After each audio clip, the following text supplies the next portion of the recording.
அபிராமி அந்ததி விடவே கூடாது. அபிராமி அந்ததி மொத்த பாடலையும் ஒரு 45 நிமிடம் ஓடும். அதை உங்கள் பக்கத்தில் ஓட விடுவது அந்த பாசிட்டிவ் வைபை கேட்ச் பண்ணுவது நன்மை ஏற்படுத்தி தரும். எப்பொழுதும் உங்களுக்கு விநாயகர் தான் சிறந்த பரிகாரம். காரிய சித்தி மாலை கேட்பதும் நன்மை ஏற்படுத்தி தரும். பிள்ளைகள் விஷயத்தில் பூத கண்ணாடி ஆராய்ச்சி கூடாது. குடும்பத்தில் காணப்பட்டிருந்த அந்யோன்ய குறைபாடு நீங்குவதற்கு நீங்கள் தான் முயற்சி செய்ய வேண்டும். ப்ரமோஷன்கள் கண்டிப்பாக படிப்படியாக வரும்.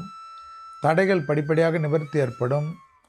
குடும்பத்தில் துணை அல்லது துணைவியார் ரொம்ப பிஸியாக இருந்தாலும் அவரிடத்தில் அன்பாக பேசுவதும், அவர்கள் உதாசனப்படுத்துவதோ, கேலி செய்வதோ, கிண்டல் செய்வதோ தேவையில்லாத அபகீர்த்திகளை ஏற்படுத்திவிடும்.